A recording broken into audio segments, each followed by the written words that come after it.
Hello friends, welcome on your YouTube channel Raj study point. आज हम history class 12 chapter 15 संविधान का निर्माण, एक नए युग की शुरुआत। यह हमारा लास्ट चैप्टर है बच्चों। सेकंड टर्म के सारे चैप्टर हम कंप्लीट कर चुके हैं। ये लास्ट है, ये भी कंप्लीट हो जाएगा जल्दी ही। इससे पहले के जो सेकंड टर्म के चैप्टर हैं हिस्ट्री के, वह हम अपने यूट्यूब चैनल राज स्टडी पॉइंट पर अपलोड कर चुके हैं। इस चैप्टर में हम पढ़ेंगे कि संविधान का निर्माण कैसे हुआ और उसके बाद एक नए युग की शुरुआत। संविधान क्या है? संविधान लिखित नियमों का एक ऐसा दस्तावेज है जिसके द्वारा किसी देश का शासन होता है। भारतीय संविधान 26 जनवरी 1950 को अस्तित्व में आया और यह दुनिया का सबसे लंबा संविधान है। भारतीय संविधान जो है बच्चों 26 जनवरी 1949 को बनकर तो तैयार हो चुका था, परंतु हमारे संविधान सभा ने यह निर्णय लिया कि इस संविधान को 26 जनवरी 1950 को ही लागू किया जाएगा और यह संविधान, भारतीय संविधान 26 जनवरी 1950 को लागू हुआ, यानी अस्तित्व में आया। और भारतीय संविधान जो है दुनिया का सबसे लंबा संविधान है, तो हमें अपने ऊपर गर्व होना चाहिए।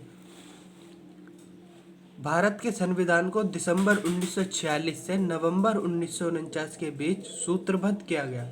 मतलब भारत का जो संविधान है उसे दिसंबर 1946 से लेकर नवंबर 1949 के बीच सूत्रबद्ध यानी लिखा गया। इस दौरान संविधान सभा में इसके मसौदे के एक एक भाग पर लंबी चर्चाएं चली। संविधान सभा। अब बच्चों, संविधान सभा क्या होती है? संविधान सभा चुने हुए जनप्रतिनिधियों की एक ऐसी सभा होती है जो संविधान नामक विशाल दस्तावेज को लिखने का काम करती है।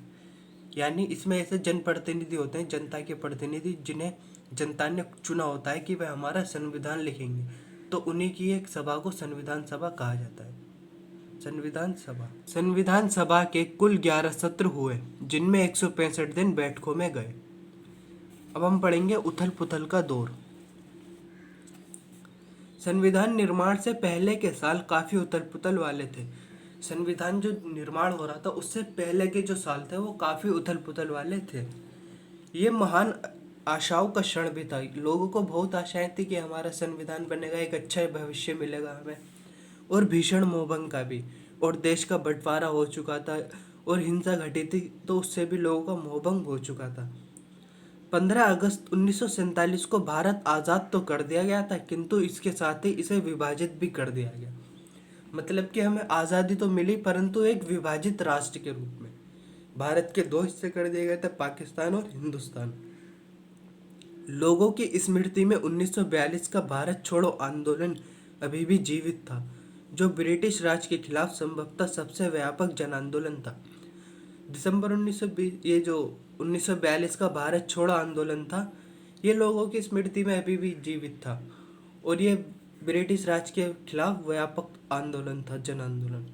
विदेशी सहायता से सशस्त्र संघर्ष के जरिए स्वतंत्रता पाने के लिए सुभाष चंद्र बोस द्वारा किए गए प्रयास भी लोगों को बखूबी आते हैं। सुभाष चंद्र बोस ने क्या किया? वे ऐसा करना चाहते थे कि विदेश से हम सहायता प्राप्त करके और अपने देश से ब्रिटिश राज को खात्मा कर दें, ब्रिटिश शासन का। 1946 के वसंत में बम्बई तथा अन्य शहरों में रॉयल इंडियन नेवी, शाही भारतीय नौसेना के सिपाहियों का विद्रोह भी लोगों को बार बार आंदोलित कर रहा था। जो 1946 में मुंबई, वर्तमान में मुंबई, पहले इसको बम्बई कहा जाता था, यहाँ रॉयल इंडियन नेवी के जो सिपाही थे उन्होंने विद्रोह कर दिया था और यह आंदोलन भी लोगों को बार बार आंदोलित कर रहा था।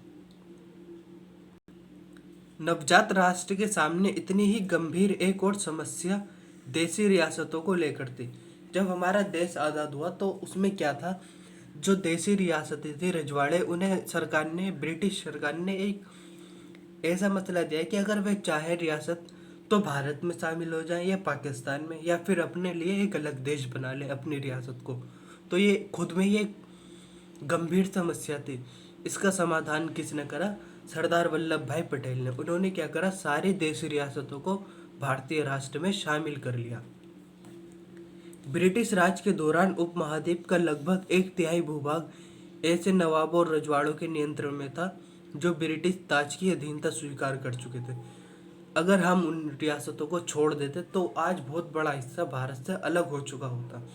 तो सरदार वल्लभ भाई पटेल ने उन सब का एकीकरण कर लिया। उनके पास अपने राज्यों को जैसे चाहे चलाने की सीमित ही सही लेकिन काफ़ी आज़ादी थी। जो नवाब थे वे अपने राज्यों को जैसे चाहे वैसे ही चला सकते थे। राज्य का प्रशासन वही किया करते थे। नेक्स्ट हमारा टॉपिक है इसमें संविधान सभा का गठन। संविधान सभा का गठन, इस टॉपिक में हम पढ़ेंगे कि संविधान सभा का गठन किस प्रकार हुआ। संविधान सभा के सदस्यों का चुनाव सार्वभौमिक मताधिकार के आधार पर नहीं हुआ था। इम्पोर्टेंट है बच्चों ये।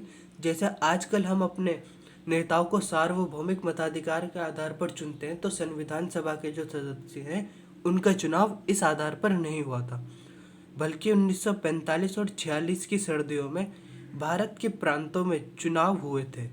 इसके पश्चात प्रांतीय संसदों ने संविधान सभा के सदस्यों का चुना, यानी कि जो प्रांतीय सांसद थे उन्होंने संविधान सभा के सदस्यों को चुना।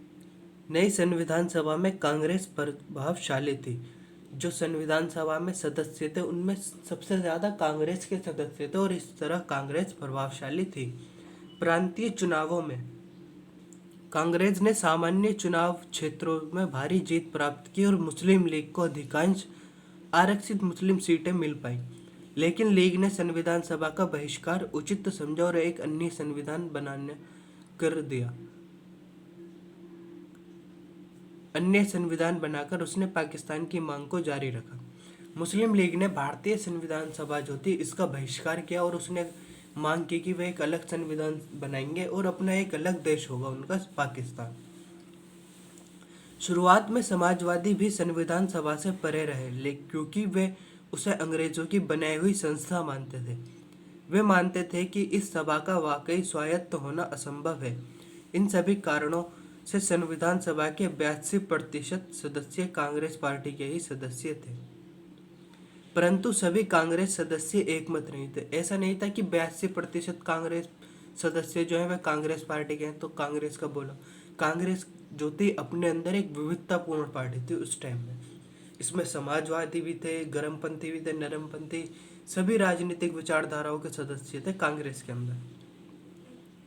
कई निर्णायक मुद्दों पर उनके मत भिन्न हो सकते थे। कांग्रेस पार्टी के जो सदस्य हैं कई निर्णायक मुद्दों पर उनके जो मत हैं एक दूसरे से अलग अलग हो सकते हैं। जैसे नेहरू और सरदार वल्लभ भाई पटेल थे, ये दोनों ही अलग अलग विचारधाराओं वाले व्यक्ति थे और दोनों ही कांग्रेस के अंदर महत्वपूर्ण ओहदा रखते थे अपना। कई कांग्रेसी समाजवाद से प्रेरित थे तो कई अन्य जमींदारी के हिमायती थे। कुछ सांप्रदायिक दलों के करीब थे लेकिन कई पक्के धर्मनिरपेक्ष थे। तो इस प्रकार कांग्रेस जो है खुद में ही विविधतापूर्ण पार्टी थी। राष्ट्रीय आंदोलन की वजह से कांग्रेसी वाद विवाद करना और मतभेदों पर बातचीत कर समझौतों की खोज करना सीख गए थे। जो कांग्रेस के सदस्य हैं वे राष्ट्रीय आंदोलन की वजह से जो आपस में वाद विवाद करना और मतभेदों पर बातचीत करना सीख गए थे। संविधान सभा में हुई चर्चाएं जनमत से भी प्रभावित होती थी। जो संविधान सभा में चर्चा होती थी वह जनमत से भी प्रभावित होती थी। जब संविधान सभा में बहस होती थी तो विभिन्न पक्षों की दलीलें अखबार में भी छपती थी और तमाम प्रस्तावों पर सार्वजनिक रूप से बहस चलती थी। जो भी संविधान सभा में बहस होती थी वह अखबारों में छपती थी और जनता उनमें सार्वजनिक रूप से आपस में भी बहस किया करती थी। इस तरह प्रेस में होने वाली इस आलोचना और जवाबी आलोचना के से किसी मुद्दे पर बनने वाली सहमति या असहमति पर गहरा असर पड़ता था। सामूहिक सहभागिता बनाने के लिए जनता के सुझाव भी आमंत्रित किए जाते थे। यानी उस टाइम में जनता भी अपने सुझाव लिखकर संविधान सभा में भेज सकती थी। कई भाषाई अल्पसंख्यक अपनी मातृभाषा की रक्षा की मांग करते थे। धार्मिक अल्पसंख्यक अपने विशेष हित सुरक्षित करवाना चाहते थे। धार्मिक अल्पसंख्यक क्या चाहते थे कि उनके लिए विशेष हित सुरक्षित किए जाए और जाति शोषण जिनके साथ दलित थे, जिनके साथ जाति शोषण के अंत की दलित जो है अपने साथ जाति शोषण के अंत की मांग करते हुए सरकारी संस्थाओं में आरक्षण चाहते थे। इस प्रकार सभी लोग अलग अलग वो चाया करते थे। इस टॉपिक में हम इतना ही पढ़ेंगे, ज़्यादा वीडियो लंबी हो जाएगी। मिलते हैं नेक्स्ट वीडियो में। वीडियो अच्छी लगी तो वीडियो को लाइक करें, अपने फ्रेंड्स के साथ शेयर करें और हमारे यूट्यूब चैनल राज स्टडी पॉइंट को सब्सक्राइब करें। Thank you.